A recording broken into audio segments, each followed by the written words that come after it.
Boom, there she is, Dr. Allison Gill, or as her friends and fans call her, many of us, AG. Hello and welcome. Hey, how are you? I'm good. I'm really excited to finally get you on here. I've seen you in person a couple of times at Glenn Kirshner's events the last 2 years, and I've been wanting to talk to you and drag my feet, and I finally narrowed you down, you very busy human being. It only took 2 years, right? Yeah, well, we're doing it. So I'm psyched to have you and psyched to talk to you. You're a PhD. People don't know, necessarily always know that or think that. What do you have that in? How did you get that? Why did you do that? I have a doctorate in health administration that I started shortly after I started to work for the Department of Veterans Affairs. Um, Obama, when he was campaigning, did the JFK thing, ask not what your country can do for you, be of service to your country. And I was like, well, I'm a disabled veteran. I can't go back into the military. So I'll work for the VA and I'll help veterans get timely access to quality care. So I got to take the same oath of office, the executive oath of office, on the same day as Obama did, January 20th, 2009, also my birthday. And Oh, then, wow. yeah, and then I started to work for the VA. I started out as a clerk and worked my way up to the liaison for the Department of Veterans Affairs to the Department of Defense. It was a great career, but it was cut short by the Trump administration. So we can talk about that too, if Yeah, you're. no, I definitely want to get to that. You brought us there, but I want to tease that. Let's go back. When and why did you join the military? Oh, I joined the military. I signed up in 94. I came in to basic training in 95, and then I had to wait for A school to start. So I was given shore duty as my job was to transport prisoners back and forth from the brig to their hearings. I did that for most of that year, and then I went down to to Orlando from Great Lakes to start A school for nuke machinist mate, which was my rate. And then I went to Nuke Power School and I graduated in June of 96. And Nuclear power school. Stop talking like we know what that is, and certainly don't use short like a brief. Oh, nuke power school. Like, okay, what's nuclear power school, huh? Nothing else worked out. yeah, it's my fallback career. um, Nuclear Power School is where you go to learn how to, I guess, basically operate a nuclear reactor. I was a machinist mate, so my job was in the, like pump maintenance and the primary and secondary reactor systems and things like that.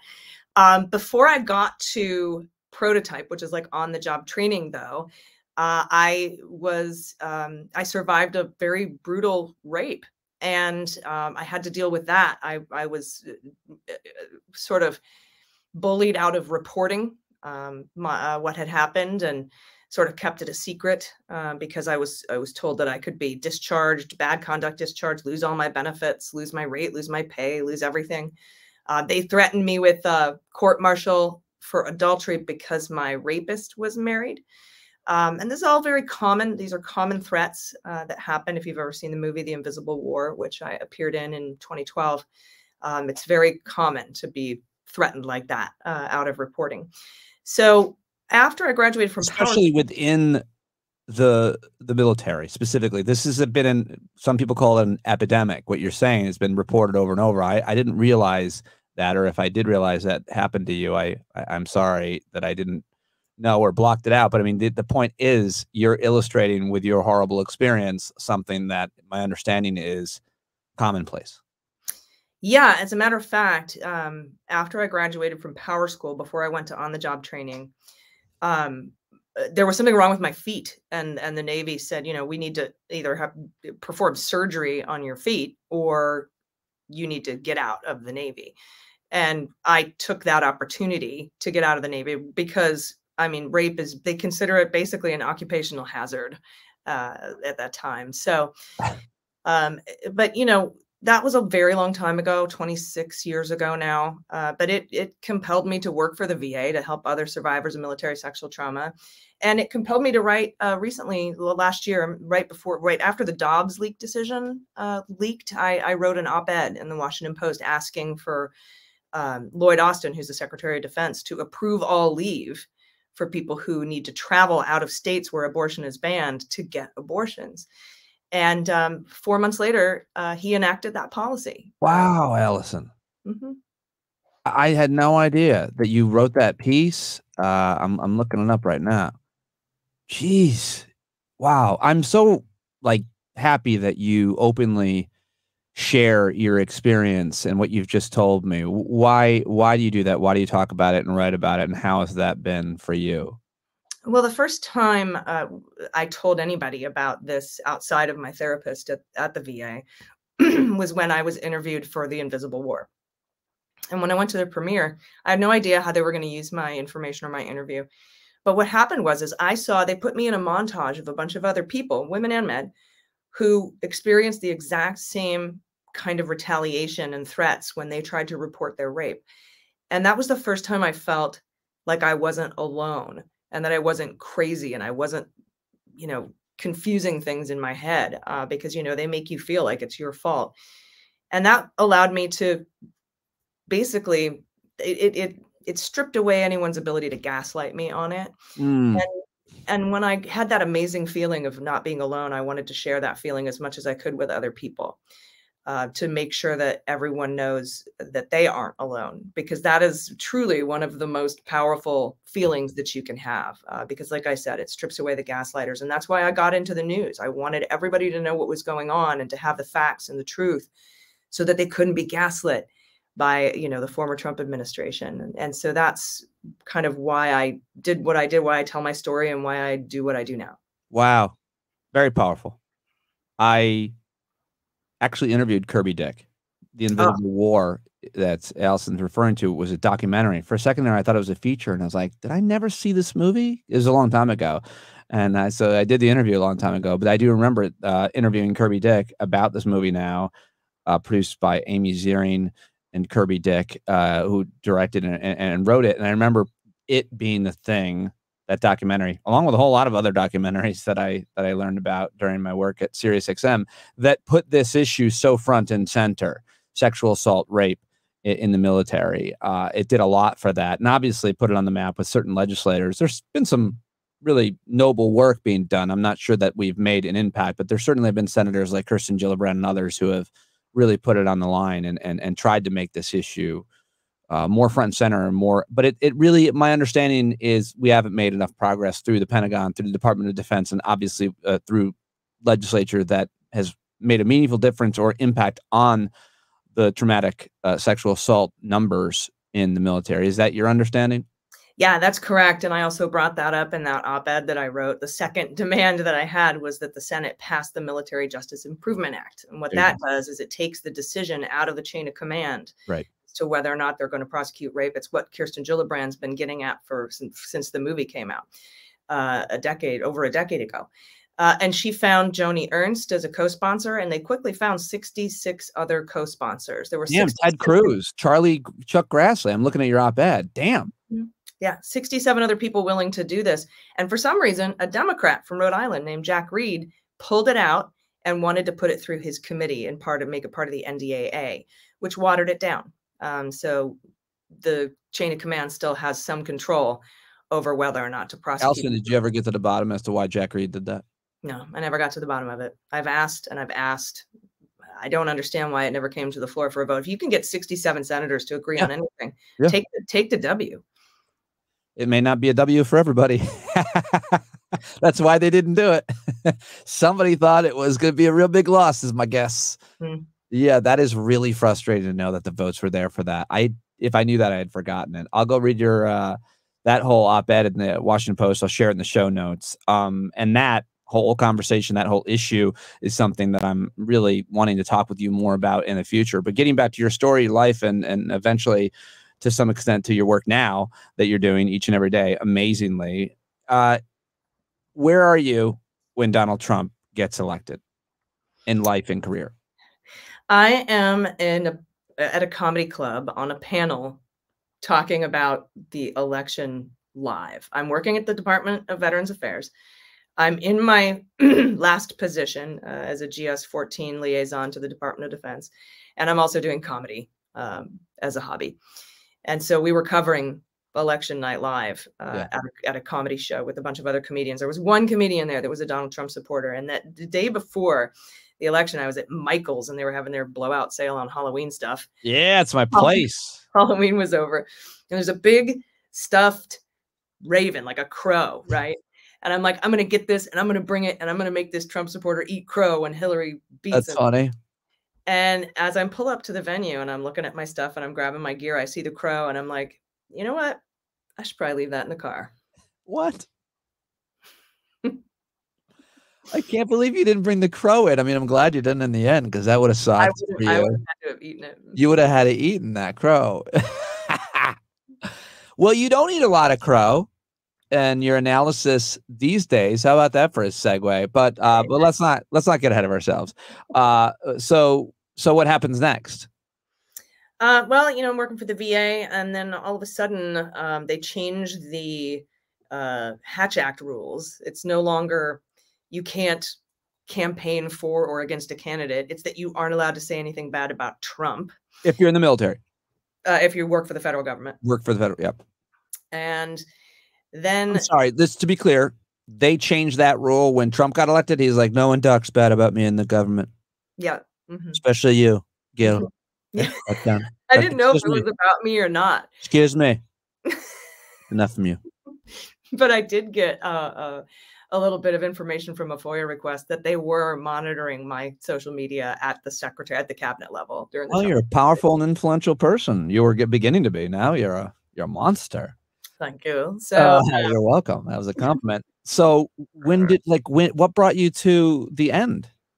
Well, you know, I started the Mueller She Wrote podcast in my kitchen. I wanted to cover, you know, week by week. That's what. Oh wow! I just very hard to prepare for this interview in terms of the timing of what you did. So you started that podcast after Mueller had been appointed. You're still active. Yep, I'm still working for the VA. So I did it at night and on the weekends. I called myself AG. I said nobody tweet out from the account during business hours. And when we did shows and tours, it was only on nights and the weekends. And right about the time the Mueller report came out, and I was gearing up to put out a 20-part series on the findings, my two supervisors who were new, I actually was offered his job, but I turned it down in DC. They flew out to California on your dime and invited me to the Bayfront, San Diego Wyndham Bayfront Hotel, and sat me down and told me that my job was moving across the country and I could either move or I would be fired.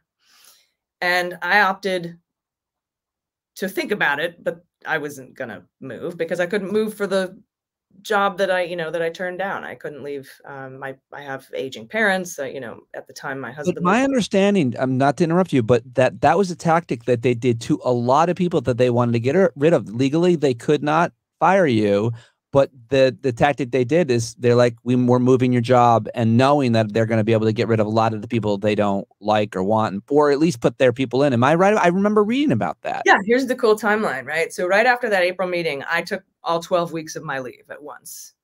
Because I had earned 12 weeks of leave because I've been working for over a decade. Took it all, went out on tour a little bit, did some shows. I still didn't do anything during business hours because I just didn't want to even come close to violating the Hatch Act.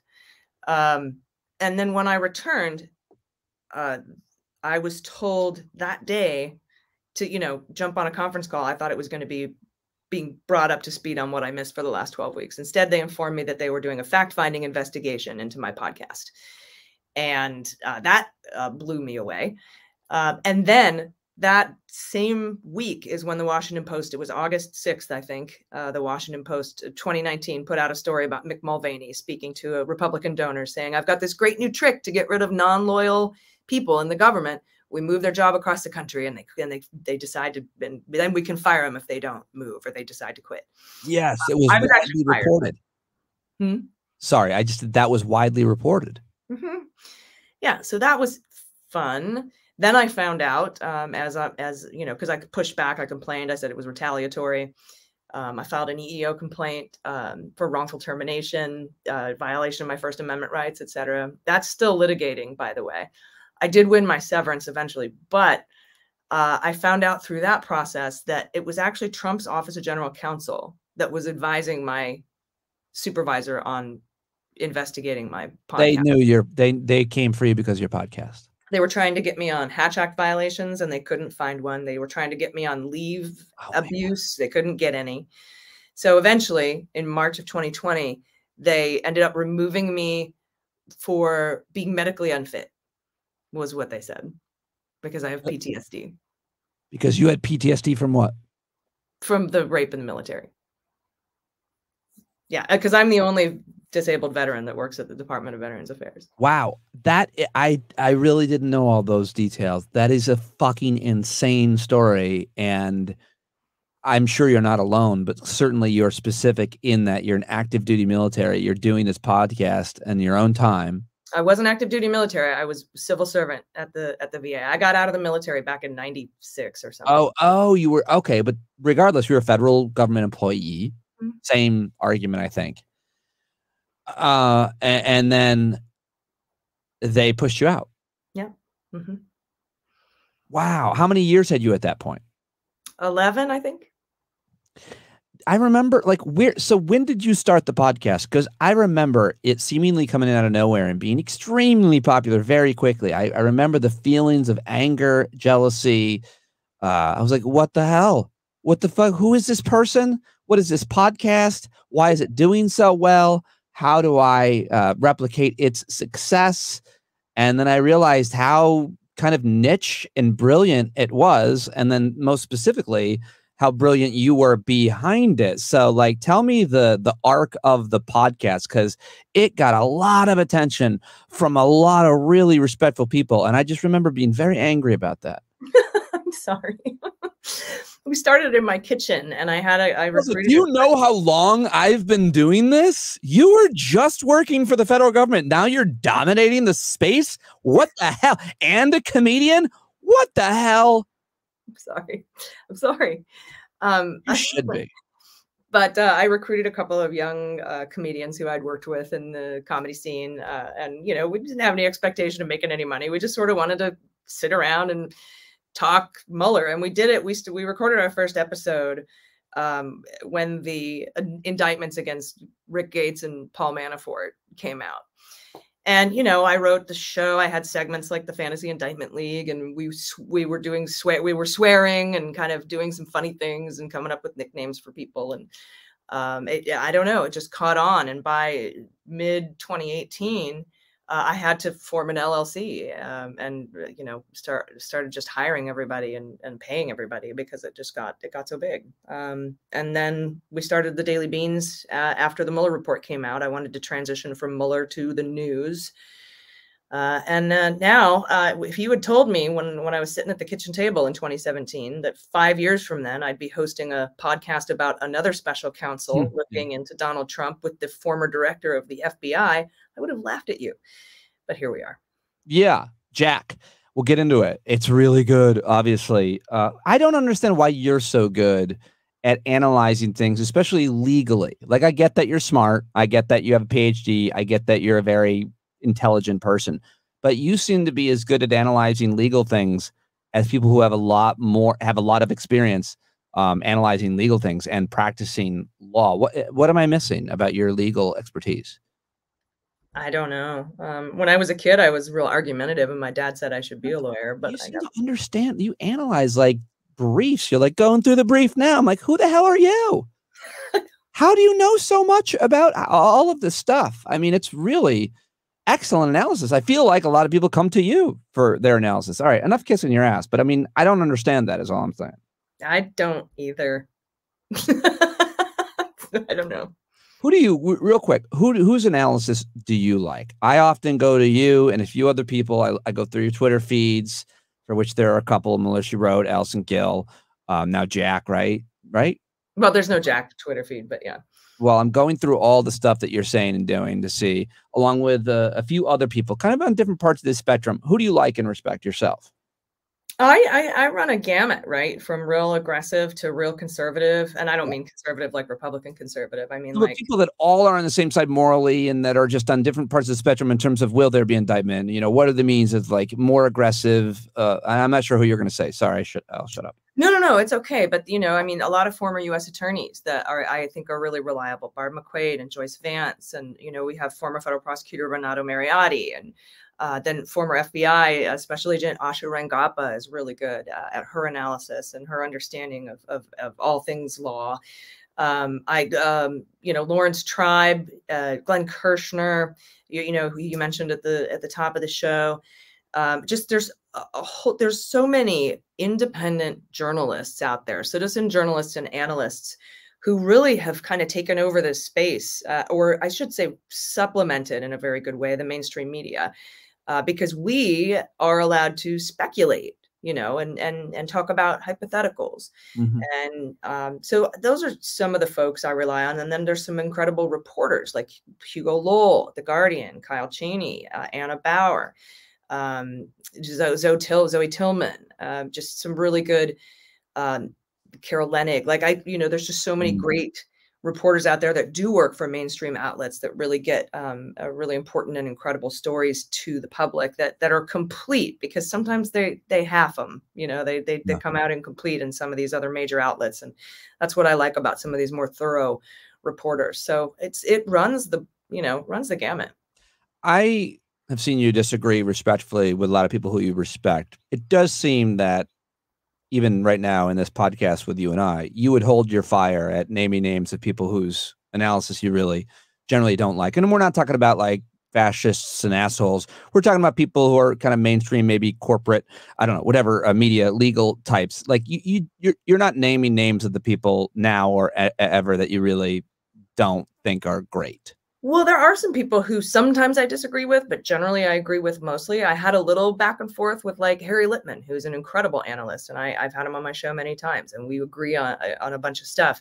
But there was a bit of speculation about, you know, the maybe Jack using Florida as a venue in the documents case because of a possible Supreme Court case that we just got the ruling for, where you don't lose your whole case if you have to change venue. And I pushed back a little bit respectfully on that. I said, I think Jack Smith picked Florida because that's where the crimes happened.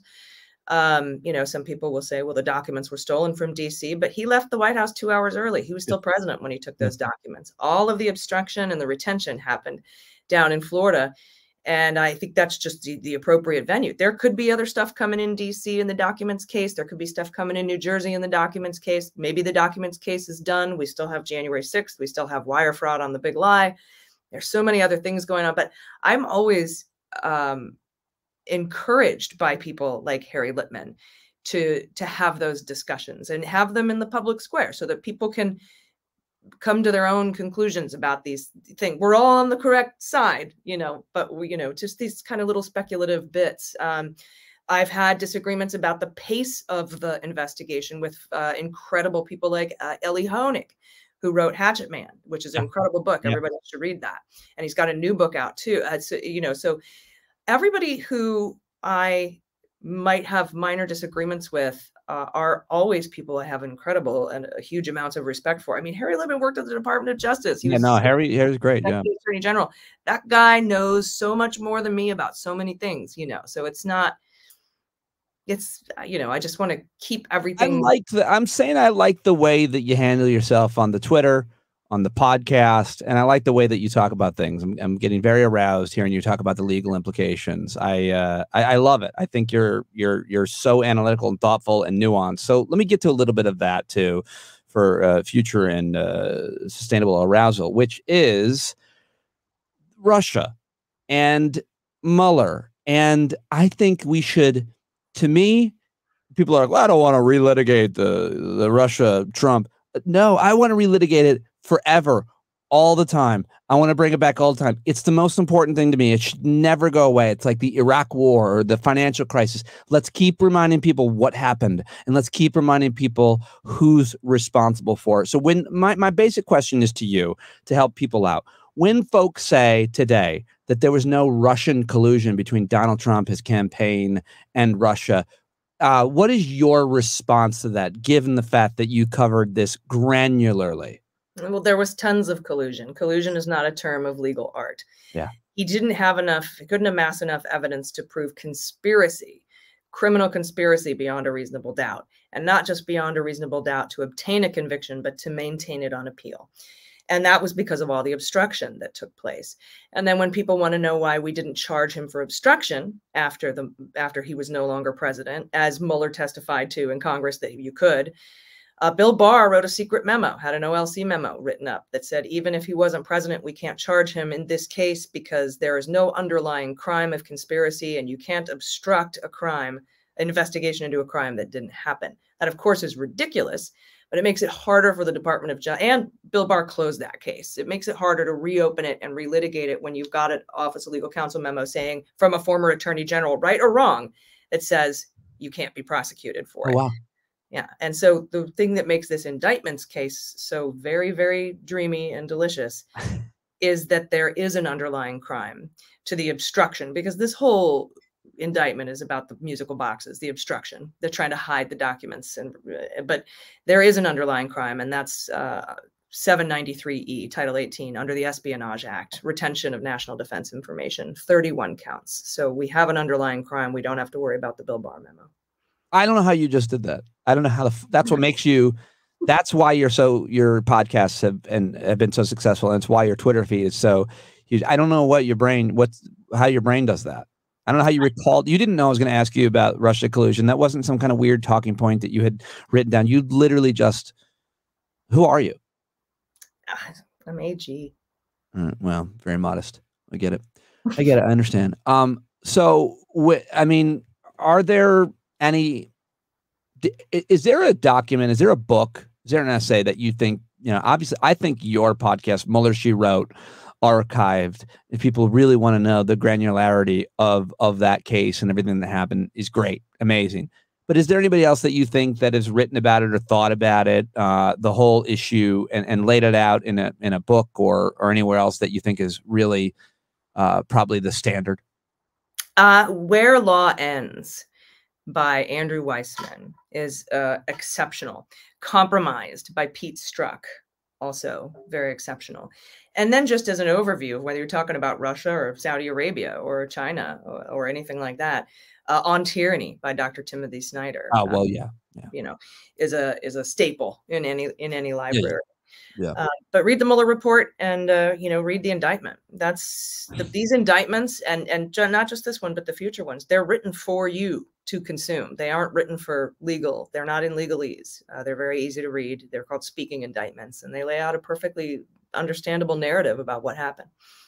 So when we talk about the classified documents case, how do you think the media what are some of the criticisms of the way that's being framed inappropriately wrong, or in a way that doesn't really, I think, articulate the urgency or the you think about this Teixeira, this Air Force kid who's 21, who stole a couple of documents. You think about Reality Winner and others, and I think that's where we should compare. And I feel like the media is not getting the severity of this right. And I think because to some extent there's speculation as to what he was going to do with these documents. But the bottom line is, we know this man. We know that he would sell anybody out as quickly as his kid, including his own blood. And he certainly doesn't care about the country. And he had all these documents, and we can assume and speculate why he had them and what he was planning on doing with them. But I feel like the media often doesn't get it right. And so I wanted to get your take on media's coverage of this. Yeah, let's talk about media coverage, or what we see a lot of with the comparisons of Reality Winner. Reality Winner was hung out to dry and made an example of by a Trump-appointed U.S. attorney, because Trump had a long history of wanting to shut everybody up about the Russia thing. I'm a perfect example of that. Andy McCabe, Pete Strzok, everybody who got fired, suing everybody that investigated, putting Durham on to investigate the investigators. And Reality Winner, it leaked to the press. She disseminated classified information, but it was information about the hacking of the DNC by Russia. And they wanted to make an example out of her, and Trump was very upset because he doesn't want any truth to come out about Russia. He even had Bill Barr make inappropriate redactions to the Mueller report. A federal judge found that Bill Barr made inappropriate redactions to the Mueller report and forced those redactions to be lifted. And what those redactions did was they curtailed the scope and the breadth and the depth of Russian interference. And now those are off, so you can read it all for yourself now. Everyone's like, when's the full Mueller report out? It's out.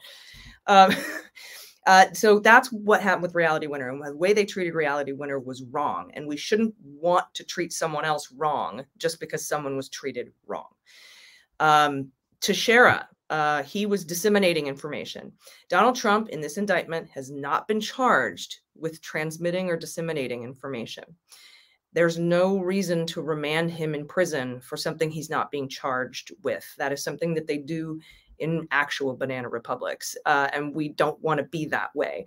The way that we should be looking at our two-tier system of justice, which definitely exists, is that instead of treating everybody like we treat people wrongly and lowering the bar, we should be treating everybody. We should lift everybody up and treat everybody the way we're treating Donald Trump. Does that make sense? We should treat, everyone should be treated equally under the law, and everyone should be treated equally under the law at the best level.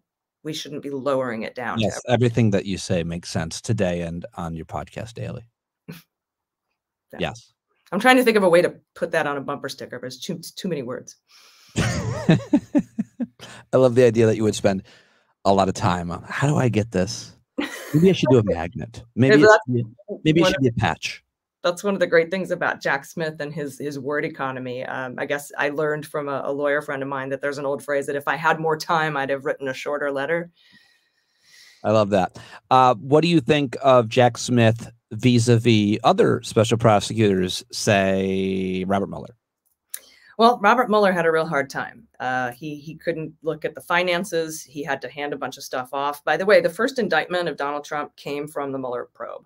The Cohen hush money scheme began under the Mueller investigation. It was handed off to the Southern District of New York. Barr shut it down, and it was picked back up by the DA. So Mueller is not useless. I know a lot of people think that he is, but Rod Rosenstein came in and curtailed his scope.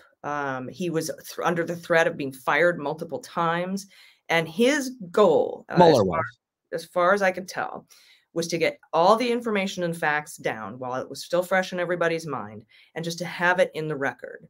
And then if Congress wants to impeach, or if you want to try to indict him after, or whatever, that's, because I'm not going to indict him, because there's an Office of Legal Counsel memo that says I can't indict a sitting president. But that was his job, was to get everything down and on the record as best he could. And he did that. And his report is an incredible piece of writing. And I think it's so important that we all understand that. And we've all read it. But, I can't stress enough that Jack Smith does not have a Bill Barr to contend with. He is not under the threat of being fired. His scope is humongous. He's subpoenaing stuff about the Live Golf tournament. He's subpoenaing stuff about real estate transactions Donald Trump had in 7 countries. His scope is so huge, and nobody's coming in to narrow it, and nobody's threatened to fire him. And his report won't be spun when it comes out. I mean, unless it comes out after the election and y'all don't vote.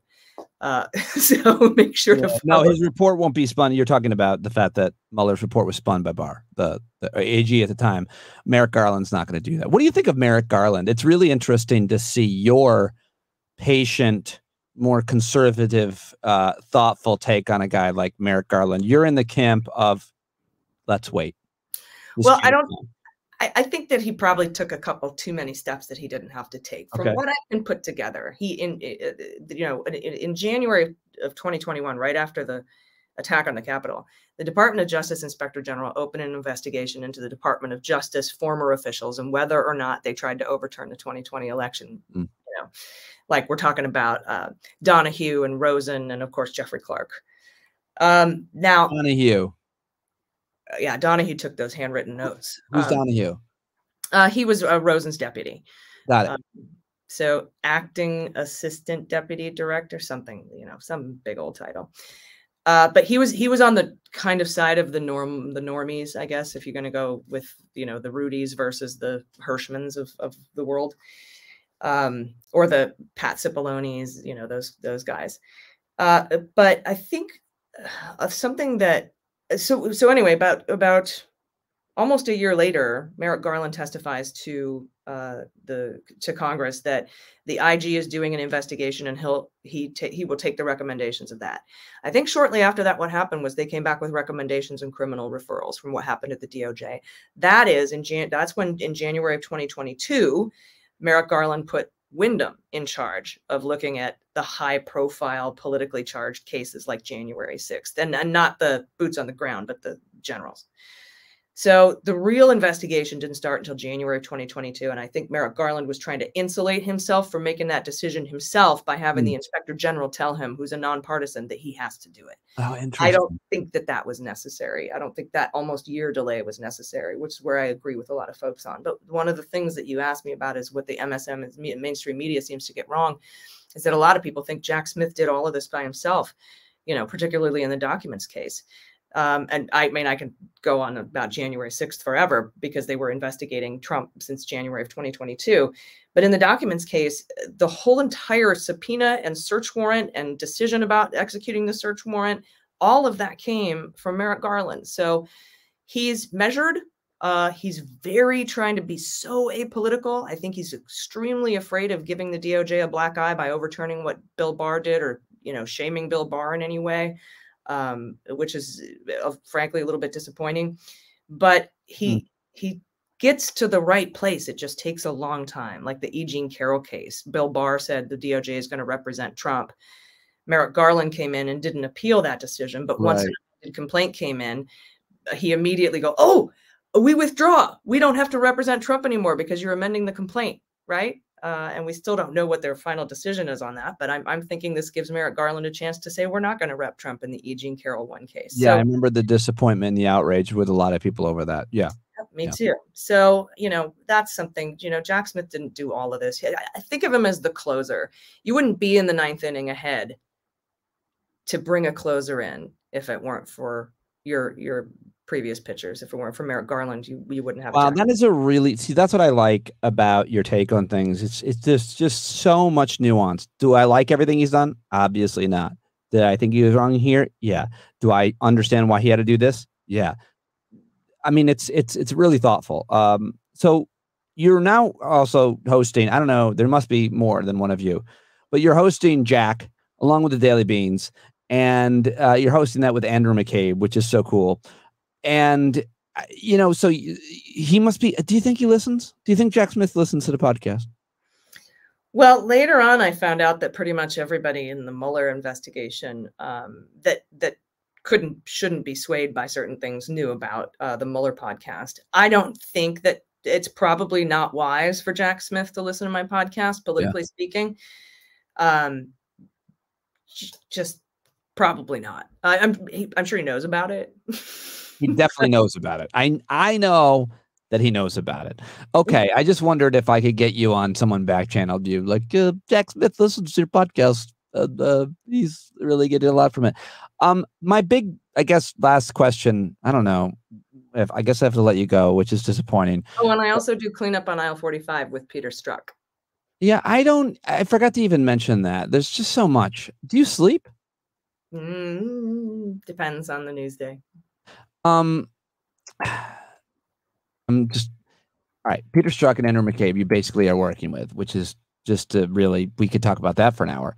The big question I have right now here, and take as much time as you want with it, because I haven't seen and don't understand, and I follow these things closely, and I talk to experts every day about the January 6th case and Jack Smith. And initially, correct me if I'm wrong, that's what he was appointed to look at. And then the classified documents case came later. The classified document, correct me on the chronology in Jack Smith, but the bottom line is the classified documents case is such a slam dunk because there's audio, and it's just a pretty easy thing for people, the public to understand, a grand jury to understand.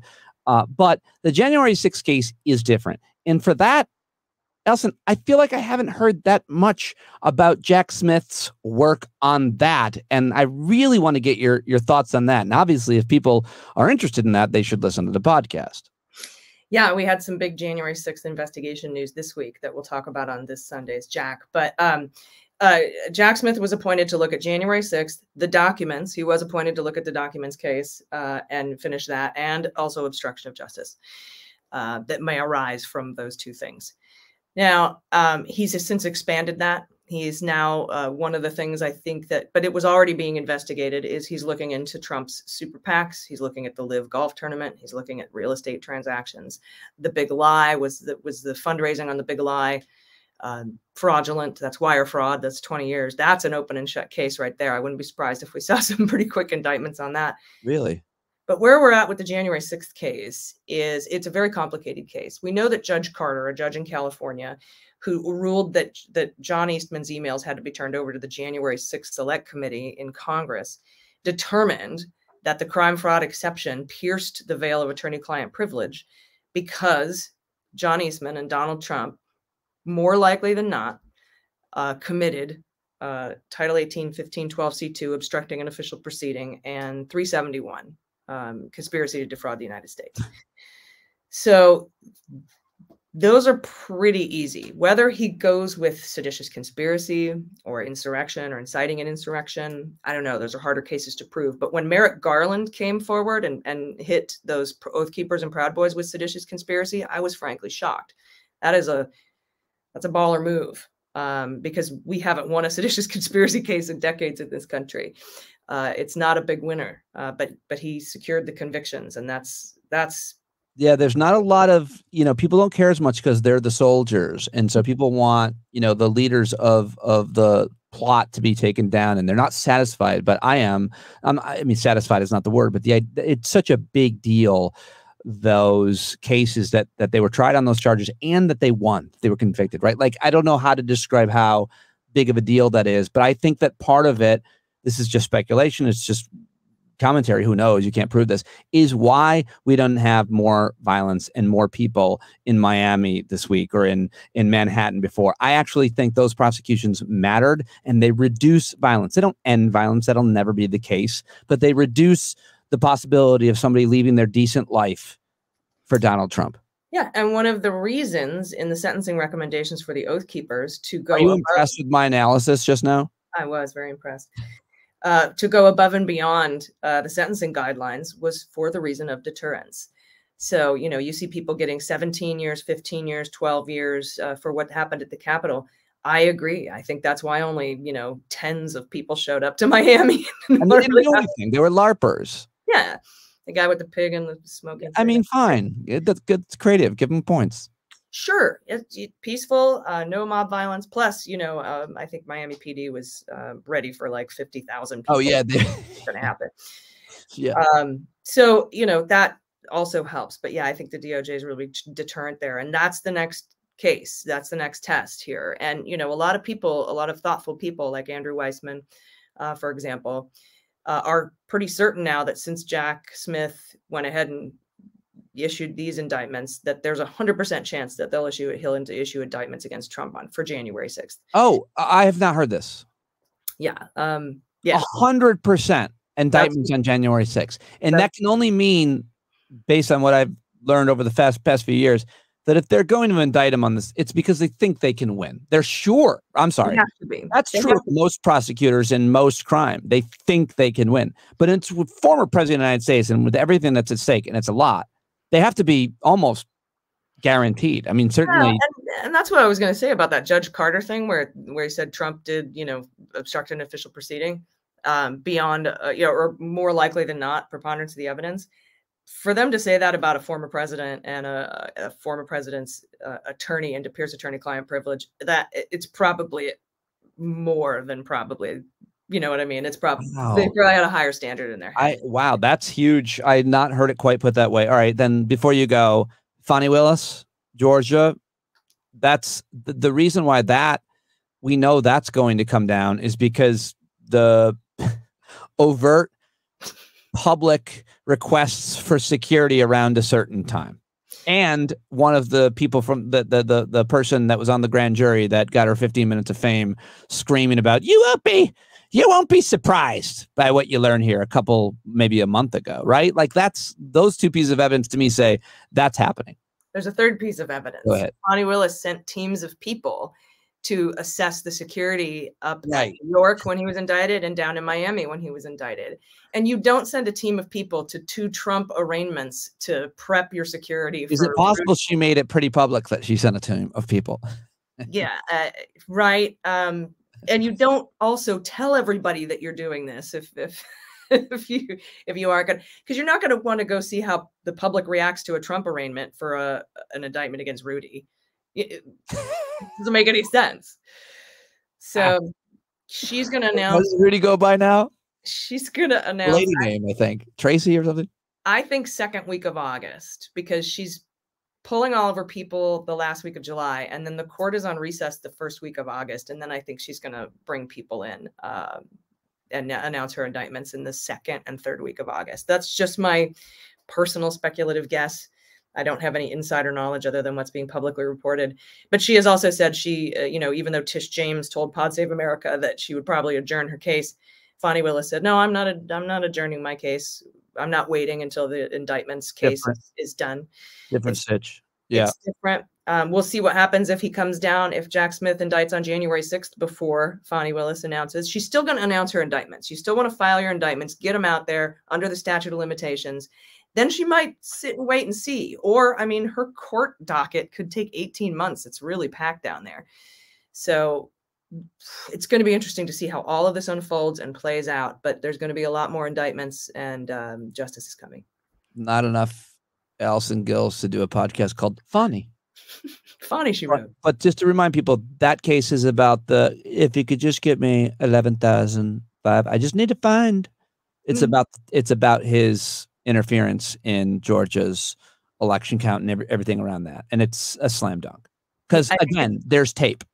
I think it's going to be racketeering, and I think it's going to have probably 3 main branches: the fraudulent elector scheme, and it could include multiple states, and then the DOJ utilization, and then the personal interference with the calls to Raffensperger and stuff like that. We'll see how it shakes out. That's just my guess, but that's going to be a big case, and it might look a lot like what Jack Smith does. We'll have to wait and see. It's going to be really, really interesting to see how all this goes. And now he just got slated for the E. Jean Carroll 1 case in January. That's unbelievable. Everybody's just doing all kinds of just hot takes on how stupid he is. He's his own worst enemy. And please feel free to celebrate. This is what we have been waiting. This is one of the reasons we voted, was so that we could get justice.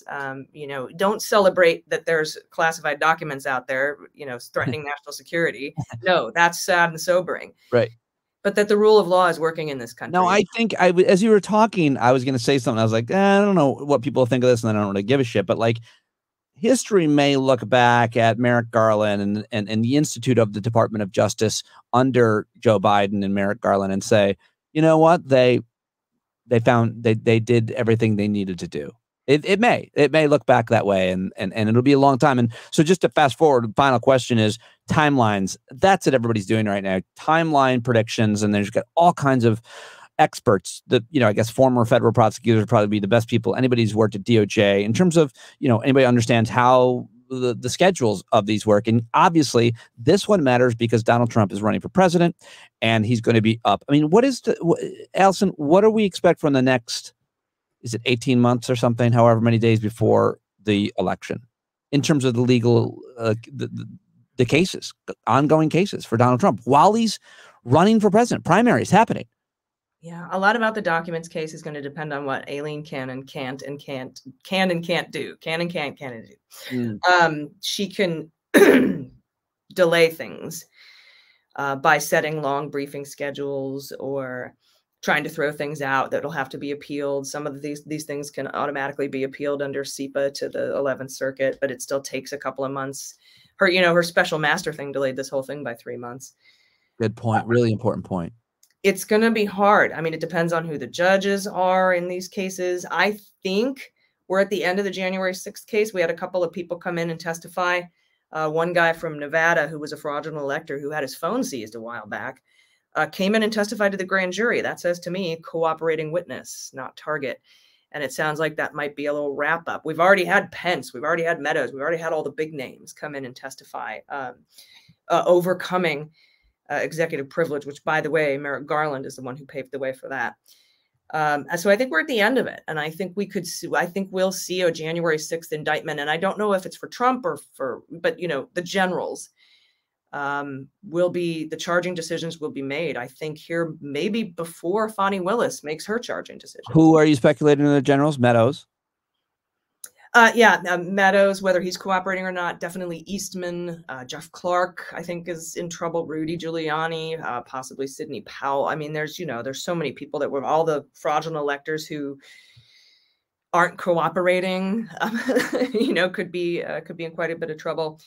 But I think he's mostly done with that case. Like I said, I think these last few witnesses are either new cooperators or they're bringing in witnesses to shore up potential defenses as opposed to the main crux of the investigation into the crimes. So, we'll see what happens, but it's going to be a hot girl indictment summer. And I think Fani and Jack Smith will go right around the same time on January 6th. Well, if it's going to be a hot girl indictment summer, that means that you are not going to have much of a summer. No, but that's okay. I'm more of a winter person. Well, all right. Final hacky question. Do you think we ever see Donald Trump in a Supermax facility with a Secret Service agent accompanying him to the shower? No, I don't. I'm one of those folks who thinks that he will probably get home detention if he is convicted of any of these crimes, because it's just so difficult logistically to have. He gets Secret Service Secret Service for life. He gets a pension for life. Can't change that. So it's going to be difficult, those logistics. So I see sort of that happening, but who knows? Maybe Jack Smith is like, nah, bro, you're going to prison. He might recommend he goes to prison, but the judge could have a different idea. Will you donate your brain to science? Sure. Right here, you've said it legally on this podcast. So, okay. I mean, I think that's legal permission. I was telling my co-host on Mueller, she read, I'm like, can we freeze my head so that I can be woken up when the grand jury materials of the Mueller investigation are released in 50 years? I would really like to see them. I think it's hilarious that it's going to be you and Ted Williams looking at the grand jury investigation. Hopefully people got that. Wait, what is that about? What do you want to know? The grand jury material, right before the Mueller first indictments came down, right before I started the podcast, we got the Watergate grand jury material. And so it's going to be a while before we get it. What would be in that you would be of interest to you? Oh, all of the interviews, the crimes that they were looking at, why they weren't able to charge them, or, the testimony they got, if there was a true bill vote on an indictment that didn't happen or for some reason didn't make it, or if there were indictments that were voted on that weren't actually brought to the public and filed under seal, never to be seen again. Just all that grand jury stuff that has to be secret for a very long time. I'll reach out to your people to get you back on in another whatever time period, because this was unbelievably interesting to me, and I'm sure everybody's going to love it. And I'll plug everything that you're doing again on the way out. I thank you so much for joining me. I look forward to see. I mean, if I have to edit this out, but Netroots is going to be a thing that we're going to be both together. I think July 14th is the date. And yeah, we're going to do a panel. We're going to do a justice panel, and Jill Wine-Banks, Victor Shi, Renato Mariotti, you and me. And I think we might have some comedy. There'll be a bar. It's going to be very exciting. So we'll be in Chicago together, and I'm looking forward to that. That's because you invited me, and I can't thank you enough. I'm really excited to have this on the record conversation. Look forward to more. Thank you, AG. Really an honor. Thanks. And